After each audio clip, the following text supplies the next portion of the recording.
Hi guys, Tom Hunt here in the kit room, and today we're going to be going through my top 5 hacks for soft plastic lures.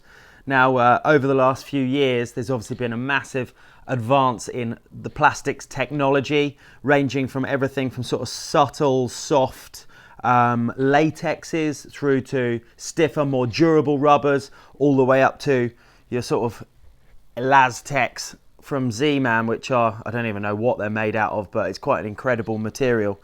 But there are ways to make them better. Okay, so here's my top 5. Number 1, boil your lures. Okay, why would you do that? Well, like I mentioned, there's a few different types. Some of them are a little bit more on the hard side of rubber, which are good for durability, but the real main benefit for soft plastics for me is the fact that I think that the fish, when they take the lure, they tend to hold on for just a second, half a second, quarter of a second longer than they would if you were fishing, say, a hard lure. So it's the softness that's the key. And so using that kind of logic, the softer they are, the longer they'll hold on to the lure. Very, very simple technique. Some of the top guys have been doing this for quite a few years now. But essentially, have a pan of water, got some water in there already. Take a packet of lures, straight out the packet, plop them in, turn her on, and obviously wait for that to come up to the boil. And then I tend to cook them for about 1 minute. I have actually done it before where I thought, okay, the softer the better, let's cook them for ages.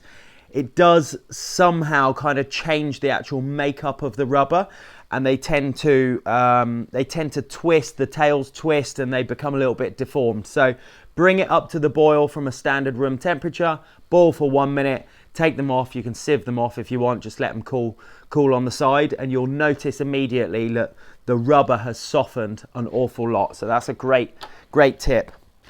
Second tip is a rigging tip. So the Cheb rig I've been playing a lot with lately, mostly due to its weedless capabilities. And one thing that I found though is even with a very wide gape sort of Texas style hook, there's a lot of lures that you couldn't traditionally use on them, just because if you've got any sort of lure that's got a bit of body to it, where you actually put the hook,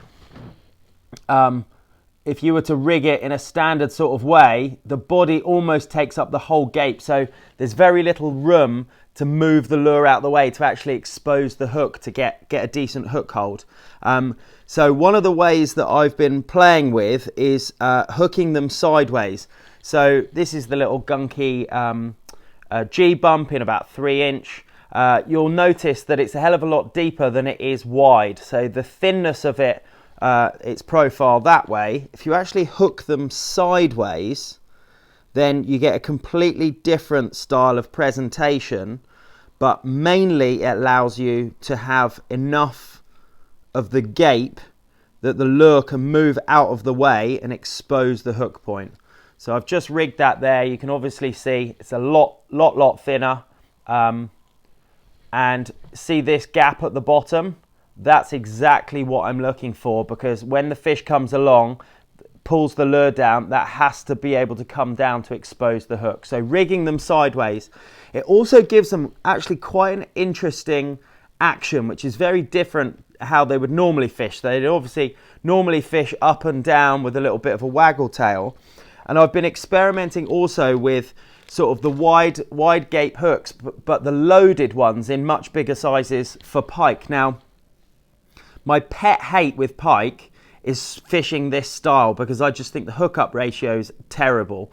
I like to fish exposed hooks most of the time when I'm pike fishing, but there's certain times, especially during the summer that we've had, it's been so warm that there's so much weed growth. In order to fish in and around that weed, if you're not getting hung up on the weed the whole time, you've got to fish weedless.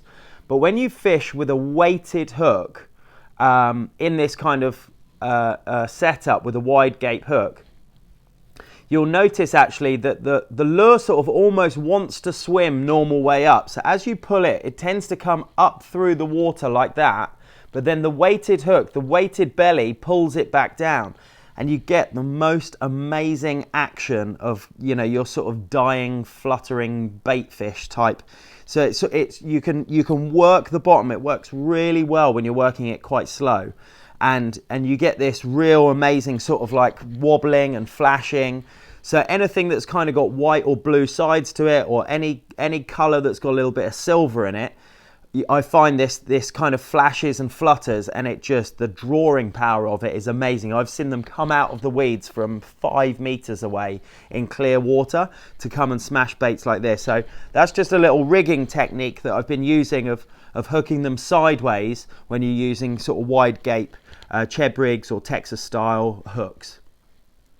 Next tip, number 3, is to use coloured pens. So I've been having a lot of fun lately, and the most success I've been getting is with the tails. So here's one that's already done, particularly white, because you can use all sorts of colours. You can colour in the heads, you can colour in the belly, the tail. You can use different coloured pens, reds, blacks, oranges, even some sort of Lumo ones.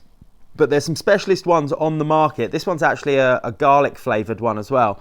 So I think it can just add a little bit of extra attraction, give you something that if you're really happy with a lure while you're fishing, bites start to dry up, even in the moment, adding a little bit of colour in some different way. They might like the action still or the way that it's being presented. Little change of colour can often really trigger those last few bites. So again, super simple, straight out the packet. Pull one out, and you're just, I don't need to tell you how to do it, but yeah, just paint it right onto the end, leave it to dry, and then normally it's fully coloured.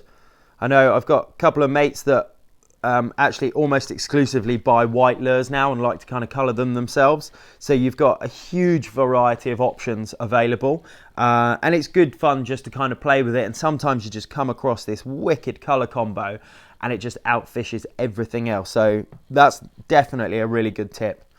Coming on to tip number 4 is noise. Now, I watched a video of Kevin Van Dam, who's probably the most famous bass fisherman over in the US, the big competition circuit they've got over there.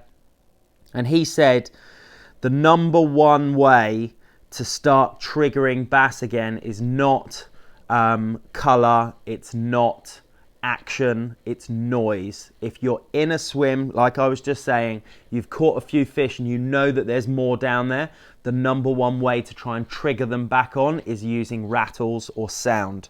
Okay, so hopefully you can hear that. Again, super simple. I literally get a large gape hook, poke it in, make a hole, and then with these little rattles, they come in a variety of different kind of sizes with different size metal beads on the inside, and they create slightly different noises, aggression, etc. But they've got little pointy end, and literally just push them straight in. The one tip that I do like, I don't know if you guys can see that right behind my thumb, is I really like to just leave the last few mil, 2, 3, 5 mil of the rattle poking out still. Reason being is, if you tuck it all the way inside, the rubber tends to absorb a lot of the noise, so I don't think it can transmit through the water. So I think you need something that's directly in the water. And it's also, I've just got this feeling as well, that if you are bumping plastics, like the glass, you're never going to break it, but the glass, I think maybe even like a jig head, when you're banging into some of the rocks sometimes, I think it can actually like sort of spur them on. There's a little bit of glass there, and I think that creates like a nice little sound as well that's quite, you know, must be quite intriguing. I think you get inquisitive fish coming to check them out. Tip number 5, rolling on to the last one, is using flavours. Now, I've only been doing this for about the last 12 months or so, and it is something that I can categorically say will add to your catch rate, but it tends to only work for me in one scenario, and that is fishing bottom baits while I'm dead sticking. So things like the Ned rig with the TRD, or things like this is one of the gunky crayfish sort of imitations. Yeah, when I'm fishing on the deck and I want to be hopping along and then I'm fishing super slow, and I want to be leaving it dead sticking on the bottom, especially stand-up style. So this little crayfish, for example, he's got, I don't know if you can actually see this, but he's got holes in his claws which hold air pockets, but it works even better if you put tiny little bits of high density foam in there. His arms are coming up, waving around, looking just like a sort of, you know, a crayfish that's being attacked, because that's its defense mechanism. So, especially when you're fishing stand up. And I think the main reason that scents work really well is because you're fishing so slow, the fish can have an amazingly long time to look and inspect the lure. I've seen it in clear water reservoirs when I've been perch fishing, anything down actually fairly deep, down to about 10 or even 12 foot, when you've got really good clarity, and those fish don't want to be chasing a moving bait like a shad. Popping one of these down onto the bottom, dragging it along, leaving it there, it tends to sort of catch their eye, but they're not really in a feeding mood or an aggressive mood, so they tend to sort of come very, very slowly up to the lure.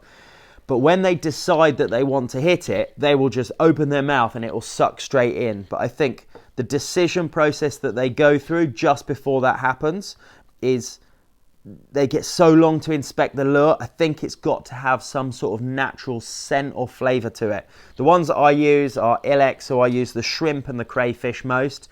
The shrimp is really good in pink. Sometimes I want to fish, so like the PB&J here, for example, I quite often fish a green pumpkin or something that's actually sort of quite wormy, a dark colour. It's quite negative sort of fishing with a fairly sort of dark jig head on as well. I'll tend to go for the crayfish because I don't want to add any colour. I don't want it to be glary when the water's so clear. But when I'm actually fishing something where I might be fishing slightly a more bright colour, I'll actually use the pink, because then I can see after probably 15 minutes or so when it's worn off, and I can add a little bit more without having to inspect the lure every time. So there we go, guys. There's my top 5 tips for soft plastic fishing. Bit of a range there. Texture, rigging, colour, rattles, so noise, and a bit of smell, and hope you'll catch a few extra fish. Good luck.